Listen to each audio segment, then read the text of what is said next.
कृष्णा। आज के वीडियो में हम उत्थान एकादशी के महत्व पर चर्चा करेंगे, लेकिन इसके पहले हम एकादशी का महत्व और एकादशी व्रत का पालन क्यों करना चाहिए ये जानते हैं। तो एकादशी के दो मतलब है, एक एक्सटर्नल मीनिंग है और एक इंटरनल मीनिंग है। तो एक्सटर्नल मीनिंग कुछ इस प्रकार है, एका मतलब एक और दशा मतलब 10, तो दोनों को मिला के हो गए 11। तो हर महीने के पूर्णिमा और अमावस्या से 11वें दिन पर जो तिथि आती है उसे एकादशी की तिथि माना जाता है। और इंटरनल मीनिंग कुछ इस प्रकार है कि उप मतलब पास में या नियर, एंड वास मतलब रहना या टू स्टे, तो उपवास। तो हम अपने 11 इंद्रियों के माध्यम से कृष्ण के पास रहना एकादशी उपवास माना। इन सेंसेस मतलब 5 knowledge acquiring senses, 5 working senses और माइंड। एकादशी उपवास को हरि उत्सव भी कहा जाता है क्योंकि उस दिन हरि का उत्सव होता है, और उसको एकादशी को माधव तिथि भी कहा जाता है क्योंकि वो कृष्ण की सबसे प्रिय तिथि है। ठाकुर भक्ति विनोद कहते हैं कि माधव तिथि भक्ति जननी जतने पालन करी, यानी भक्ति की जननी एकादशी है और भक्ति की माँ एकादशी है, इसीलिए भगवान को ये तिथि बहुत प्रिय है। इसके पीछे एक छोटी सी स्टोरी है जो मैं आपको बताना चाहूंगी। तो एक बार भगवान विष्णु यमलोक जाते हैं, और जब वो वहां यम से बातें कर रहे होते तब उन्हें कुछ आवाजें सुनाई देती है। तो जब वो यम से पूछते कि आवाज किसकी है, तब उन्हें पता चलता है कि वो उन आत्माओं की है जो वहां पर बंधे हुए हैं और अपने पापों का दंड भुगत रहे हैं। उन्हें पाप पुरुष अपने पापों का दंड दे रहा है। तब उनसे ये सहन नहीं हुआ और उनके मन में उन आत्माओं के लिए दया, कृपा और करुणा जाग उठी।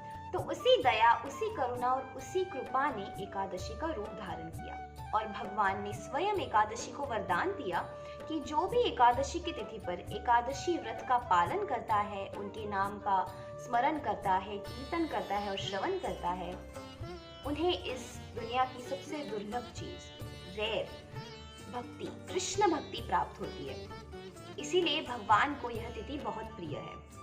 तो अब हम आते हैं चातुर्मास के दो महत्वपूर्ण एकादशी पर, जो कि आषाढ़ी एकादशी है और कार्तिक एकादशी या फिर उत्थान एकादशी।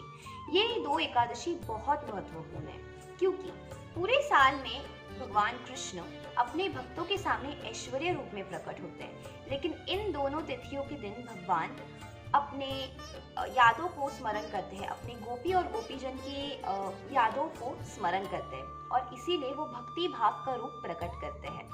वो अपने भक्तों के सामने भक्ति भाव के रूप में ही प्रकट होते हैं उन दोनों तिथियों पर। और इस भक्ति भाव के रूप का दर्शन करने के लिए हर साल लाखों लोग पंढरपुर जाते हैं। पंढरपुर में इन दोनों तिथियों पर बहुत बड़े उत्सव मनाए जाते हैं। तो अब हम उत्थान एकादशी के महत्व के बारे में जानते हैं। तो स्कंद पुराण में ब्रह्मदेव और नारद मुनि के बीच जो संवाद हुआ था, उसके माध्यम से हमें उत्थान एकादशी के महत्व के बारे में बताया गया है। तो एक बार ब्रह्मदेव नारद मुनि जी से कहते हैं कि हे ऋषिवर, सबको आनंद, पुण्य और मोक्ष देने वाली उत्थान एकादशी का महत्व मैं आपको बताना चाहता हूँ। ये एकादशी कार्तिक महीने के कृष्ण पक्ष में आती है। इस एकादशी का पालन करने पर जो पुण्य प्राप्त होता है वो 1000 अश्वमेध यज्ञ या 100 राजसूय यज्ञ के पुण्य प्राप्ति से भी बहुत अधिक होता है।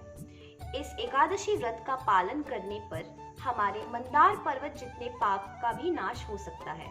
इसीलिए इस एकादशी को पाप हरणी एकादशी या हरि बोधनी एकादशी भी कहा जाता है।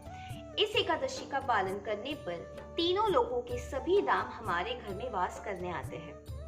इस एकादशी का इसीलिए बहुत ज्यादा महत्व है। ऐसा भी माना जाता है कि आषाढ़ एकादशी पर भगवान 4 मास के लिए सो जाते हैं और उत्थान एकादशी पर वो अपने निद्रा से जाग उठते हैं। वैसे तो हमें हर रोज ही श्रवण करना चाहिए, कीर्तन करना चाहिए, स्मरणम करना चाहिए भगवान के हरिनामों का, लेकिन एकादशी के दिन हमें ज्यादा से ज्यादा वक्त भक्ति में ही देना चाहिए। इसलिए मैं आपसे निवेदन करूंगी कि आप कल की एकादशी पर भगवान के नामों का श्रवण करें, स्मरण करें और कीर्तन करें। And don't forget to chant Hare Krishna Krishna Krishna Hare Hare, Hare Ram Ram Ram Hare Hare, Hare Krishna.